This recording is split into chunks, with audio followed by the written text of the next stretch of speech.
മധ്യവർഗത്തെ സംബന്ധിച്ച് ഏറെ ആഹ്ലാദിക്കാവുന്ന കാര്യമാണ്. എന്തായാലും ആ സ്ലാബ് കുറയ്ക്കുക എന്ന് പറയുന്നത് തീർച്ചയായും വലിയ കാര്യം തന്നെയാണ്. കൂടുതൽ സ്പെൻഡ് ചെയ്യാനുള്ള ആ ഒരു സാധ്യതയൊക്കെ മുന്നിൽ കണ്ടുകൊണ്ടാണ് ഇത്തരം പ്രഖ്യാപനം വരുന്നത്. എന്തായാലും കേരളത്തിന്റെ അവസ്ഥ എന്തായാലും പതിവ് പോലെ തന്നെയാണ്. പ്രത്യേകിച്ച് പ്രഖ്യാപനങ്ങളൊന്നുമില്ല. ഉമേഷ് ബാലകൃഷ്ണൻ ചേരുന്നുണ്ട് തിരുവനന്തപുരത്ത് നിന്ന്.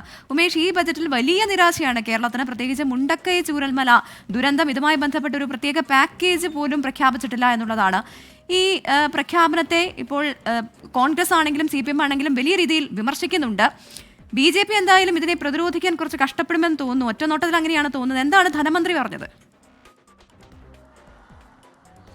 എന്തായാലും കേരളത്തിൽ നിരാശയാണ് എന്നുള്ളത് ഭരണപക്ഷവും പ്രതിപക്ഷവും ഒരുപോലെ കേരളത്തിൽ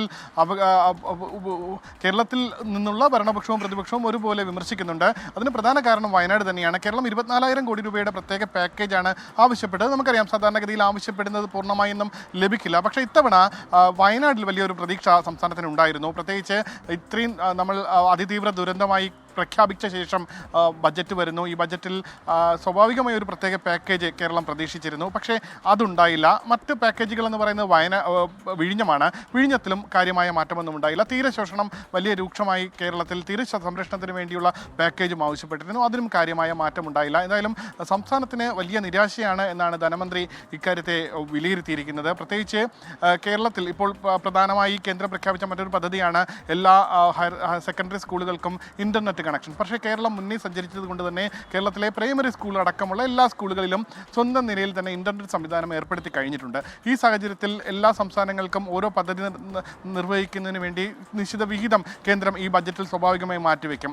അതുകൊണ്ട് തന്നെ ആ ബജറ്റ് വിഹിതം പോലും കേരളത്തിന് ലഭിക്കാത്ത സാഹചര്യം ഉണ്ടാകും എന്നുള്ളൊരു നിരാശയും ധനമന്ത്രി മുന്നോട്ട് വെച്ചു. കഴിഞ്ഞ ബജറ്റ് പ്രകാരമാണെങ്കിൽ സംസ്ഥാനത്തിന് 75,000 കോടി രൂപ ജനസംഖ്യ ആനുപാതികമായി എല്ലാം ലഭിക്കേണ്ടതാണ്. പക്ഷേ പല പദ്ധതികളും കേരളം നേരത്തെ നടപ്പാക്കുകയും ചെയ്ത് കഴിഞ്ഞതുകൊണ്ട് തന്നെ കേരളത്തിന് ആകെ ലഭിച്ചത് 32,000 കോടി രൂപ മാത്രമാണ്.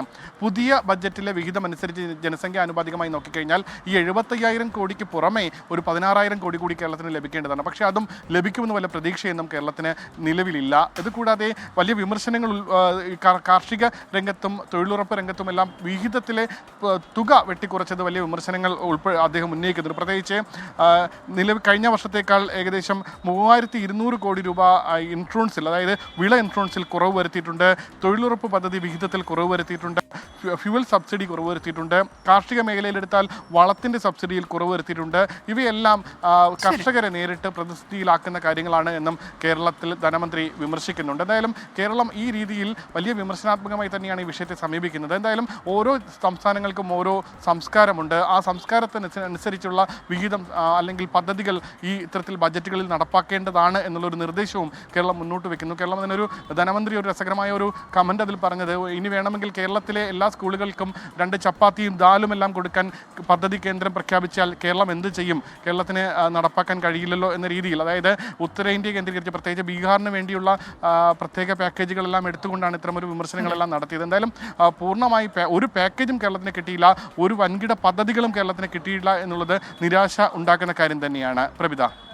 ശരി, ഉമേഷ് ബാലകൃഷ്ണനാണ് വിവരങ്ങൾ നൽകിയത്. കേരളത്തിന് സാധാരണ ബജറ്റിലൊക്കെ നിരാശ ഉണ്ടാവാറുണ്ട്, പക്ഷേ ഇത്തവണത്തേത് അല്പം കൂടുതൽ നിരാശയാണെന്ന് തോന്നുന്നു അല്ലേ? കേന്ദ്ര ബജറ്റിൽ ഈ കേരളം എന്ന ഒരു പേര് കേൾക്കാനായിട്ട് ഞാനിങ്ങനെ കൊതിച്ചിരിക്കുകയാണ്. അപ്പോൾ ആ പേരൊന്ന് കേട്ടിട്ട് ഈ ഒരു മാധ്യമപ്രവർത്തനം അവസാനിപ്പിച്ചാൽ കൊള്ളാവുന്നുണ്ട്. അത് എന്ന് സാധിക്കുമെന്ന് എനിക്കറിയില്ല. മുമ്പത്തെ പോലെയല്ല, ഒരു കേന്ദ്രമന്ത്രി ഉണ്ട്, എന്റെ MP ഉണ്ടായിരുന്നു. അപ്പോ MP അവിടേക്ക് പോയപ്പോൾ